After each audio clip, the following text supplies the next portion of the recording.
All right, I have another question, and then I'm finished. We have been transferring $2,000 conformance bonds to the general fund. I cannot find where that transfer is occurring. Would you point it out to me, please?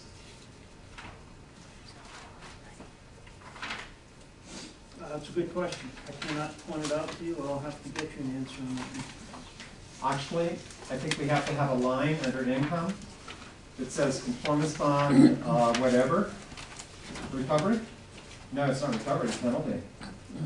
And I know, at least I was told, that at least $8,000 of the conformance bond have been withheld. Now there may be more, but I know of at least 8. On another line, it shows $100,000 of conformance bond deposits, and that should be decreased by at least $8,000. And if there's more. The income line should be increased by $8,000, and that is a $16,000 difference between positive and negative. Chris, I don't recall that off the top of my head. I did discuss this with Kilmer a couple of months back when we initially withheld the Oakcrest Right. 2. It is being accounted for. I don't recall right off the top of my head how he's doing it, but I will get that answer for you. Well, it is being accounted for. Okay, but one of the things we talked about 9 months ago, a year ago, whatever, is that mystery accounting needs to be taken care of. So you can tell me that it's being taken care of, but there is nothing in our documentation which would verify that. Okay. Okay? I accept that, and it'll be fixed. Thank you.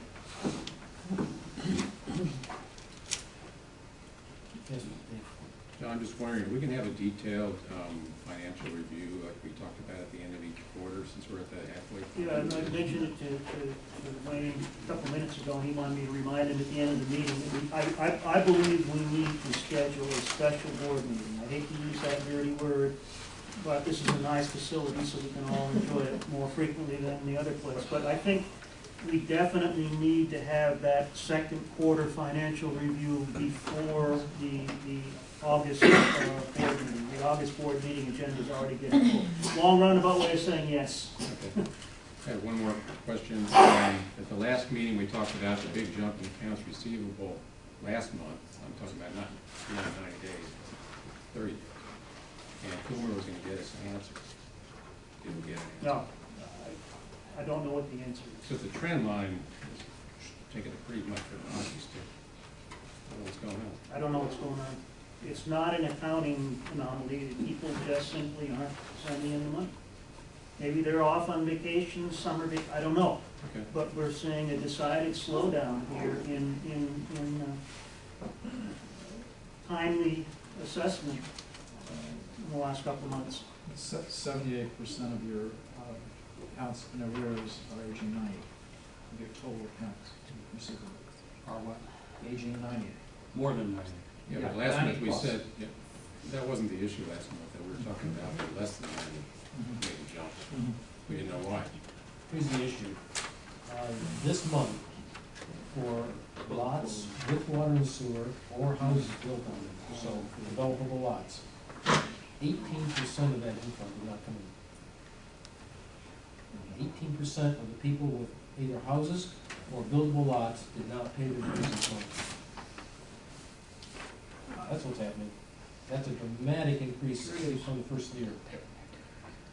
Well, you know, if you really want to delve into that for just a microsecond or two, our single-family homes, we have right now a total of 1,966 revenue-producing lots. And by revenue-producing lots, I mean those other than owned by the association or by LLC. The trust lots that LLC is not paying for. 1966. Of those, 623 or 31.7% are delinquent. 29.9% of the water and sewer lots are delinquent. 28% of the single-family lots are delinquent. 36.7% of membership lots are delinquent as of the end of last month. So we're seeing unbelievable numbers as far as people just not paying their fair share to live here. Ms. Chris? Have you considered putting something in the newsletter, the next newsletter, making it very clear that we have a new collections firm, what the process is, what the consequences, and ultimately what the position of the board is on that? Yeah, no problem doing that again. I did it once, as you probably are aware. You did it, I did it in my treasurer's thing last month. As a separate article? As a separate article? I will. You did it the last time that way? No, I did it as part of the president's. Yeah. Yeah. I think it should be highlighted as a separate article. I did it as a separate article. I think another thing that should be highlighted is that if Tom, Dick, and Harry don't pay their assessments, then my assessments effectively have gone up because I pay them. And you too, Tom Wallace. And Brad Type. Well, I think what you're saying is maybe you take the account receivable number, which is what, how much? It's 556,000 for. And reflect that those of you who are paying are in fact paying $500,000 more than you would have if we had those debts collected.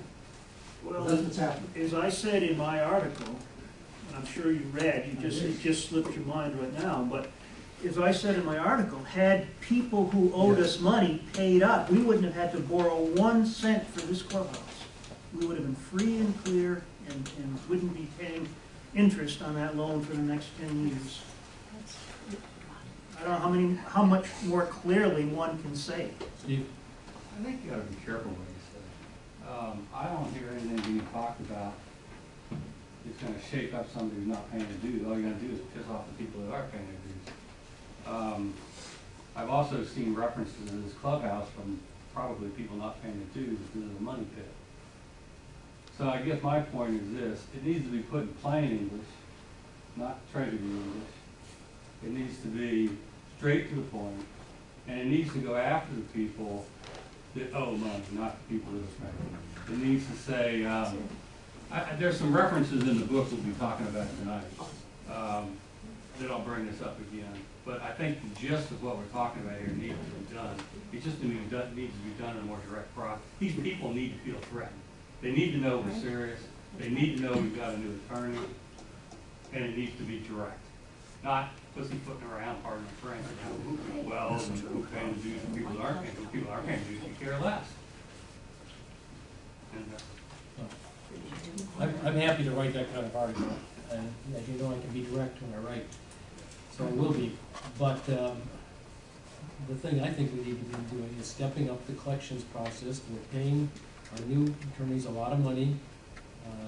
They've got an aggressive attitude. Let's get them more aggressive.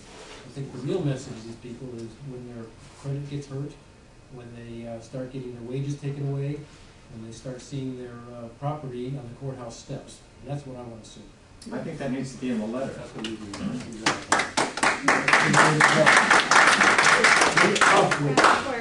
Even if it's signed by the attorney, if the attorney would contribute to it. No, certainly have to wait.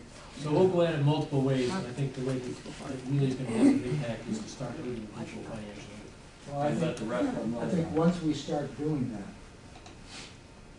I mean, we need to get to that once we start, which we're trying to. Once we do that, word will then filter out, as it always does, that, hey, things are really happening. So the warning out there, and then to start doing it. It has started, it's in the book. It started. Okay. Anything more on financials?